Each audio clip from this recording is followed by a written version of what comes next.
Imagine करो L की जगह अगर कीरा को पकड़ने का टास्क द व्हाइट रूम के सबसे बड़े मास्टरपीस क्योटाका अयानो कोजी को दिया जाता तो क्या होता। या उससे भी भयानक सिचुएशन सोचो, क्या हो अगर लाइट यागामी और अयानो कोजी एक ही हाई स्कूल की एक ही क्लास में पढ़ रहे होते। भाइयों, आज कोई गोकू वर्सेस साइतामा वाली फिजिकल फाइट नहीं होने वाली। आज होगा एनिमे हिस्ट्री का सबसे बड़ा साइकोलॉजिकल कलेश, डेथ नोट का literally god of the new world versus classroom of the elite का इमोशनलेस सोशियोपैथ। अगर इन दोनों के बीच माइंड गेम्स और मैनिपुलेशन की जंग छिड़ गई तो आखिर डेथ नोट किसके हाथ लगेगी और कौन किसका लिटरली टूल बन जाएगा। आज इस हाइपोथेटिकल मास्टरपीस को हम डिटेल में डिकोड करेंगे और वीडियो के एंड में जो रिजल्ट निकल कर आएगा ना, वो सुनकर दोनों फैंडम्स का दिमाग हिल जाएगा। चैप्टर 1 दी प्रोफाइल्स। तो इस बैटल ऑफ माइंड्स को समझने के लिए पहले दोनों के दिमाग को समझना होगा। एक तरफ है लाइट यागामी, ये बंदा एक नेचुरल बॉर्न जीनियस है, क्लास का टॉपर, गुड लुकिंग, पॉपुलर और लिटरली पुलिस चीफ का बेटा भी है।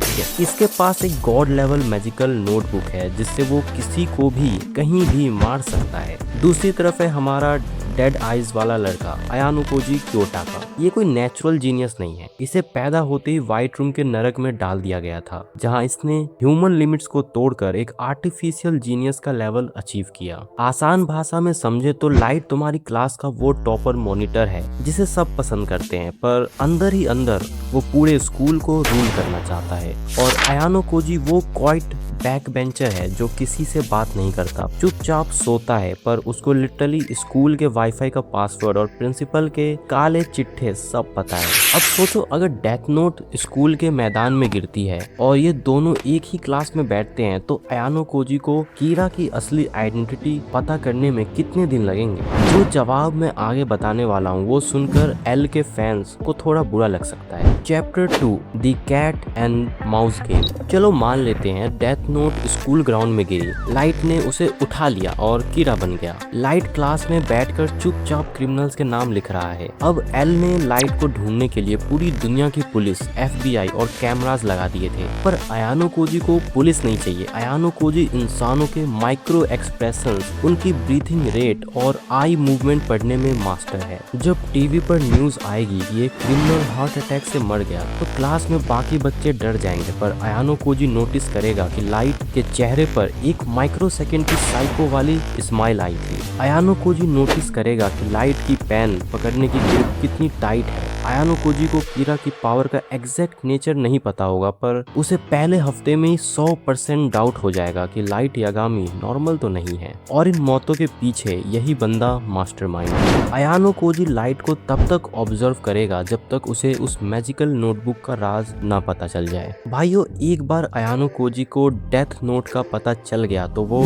लाइट यागामी जिसे God of the new world बनना है उसके साथ एक ऐसी घिनौनी मैनिपुलेशन गेम खेलेगा जो एनिमे हिस्ट्री का पीक सिनेमा बन जाएगा। पर वो माइंड गेम जानने से पहले अगर तुम्हें ये ओपी साइकोलॉजिकल ब्रेकडाउन पसंद आ रहा है तो तुरंत चैनल को सब्सक्राइब और वीडियो को लाइक कर दो। कर दिया, चलो वापस आते हैं इस ब्रेन मेल्टिंग कलेश पर। Chapter 3 ego versus nothingness. अब यहाँ आता है इस वॉर का डिसाइडिंग फैक्टर। दोनों बंदे 300 IQ वाले जीनियस है, पर लाइट यागामी की एक ऐसी फैटल वीकनेस है जो अयानो कोजी के पास लिटरली 0 है, और वो है ईगो।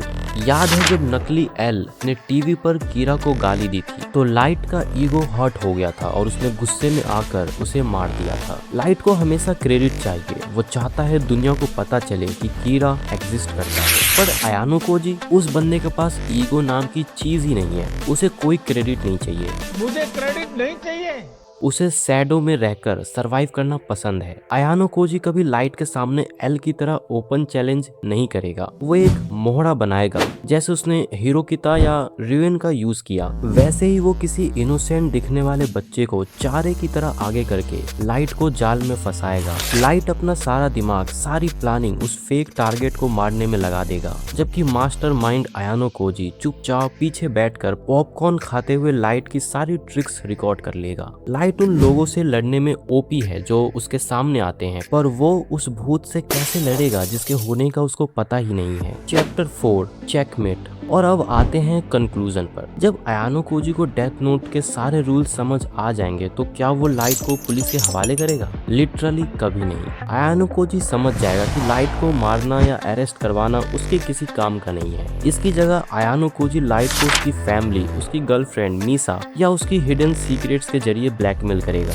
अयानो कोजी लाइट यागामी के पास जाएगा और उसको एक ऐसी सिचुएशन में डाल देगा जहां लाइट को अपनी जान बचाने के लिए द व्हाइट रूम मास्टरपीस के ऑर्डर्स फॉलो करने पड़ेंगे। The God of new world जिसके आगे दुनिया झुकती थी, अयानो कोजी उसे लिटरली अपना एक डिस्पोजेबल टूल बना लेगा, क्योंकि माइंड गेम्स में जिस इंसान के पास खोने के लिए कोई इमोशन, कोई रिश्ता और कोई ईगो ना हो, उसे लिटरली कोई नहीं हरा सकता। इसलिए साइकोलॉजिकल वॉर का क्लियर विनर मेरी नजर में तो क्योटाका अयानो कोजी है। तो दोस्तों ये था मेरा इन डेप्थ एनालिसिस इस स्पीक फिक्शन कलेस का। अब मैं तुमसे एक माइंड बेंडिंग सवाल पूछता हूँ। मान लो अगर लाइट यागामी के पास शुरू से ही रयू की शिनिगामी आईज होती जिससे वो किसी का भी नाम और उम्र देख सकता है, तो क्या तब भी अयानो कोजी उसे बचा पाता? अपना ऑनेस्ट ओपिनियन और लॉजिक तुरंत कमेंट्स में बताओ, मैं सबके कमेंट्स पढ़ने वाला हूँ। और हाँ, अगर तुम्हें अभी तक अंदाजा नहीं है कि अयानो कोजी इतना बड़ा इमोशनलेस मॉन्स्टर कैसे बना और व्हाइट रूम के अंदर आखिर ऐसी कौन सी डिमोनिक ट्रेनिंग होती थी, तो मेरी ये darkest secret of white room वाली वीडियो जरूर देखना। इसका लिंक तुम्हें डिस्क्रिप्शन में मिल जाएगा। और इस एपिक डिबेट वीडियो को अपने सारे एनिमे वाले दोस्तों के साथ शेयर करना मत भूलना, ताकि वो भी इस कलेस का हिस्सा बन सके।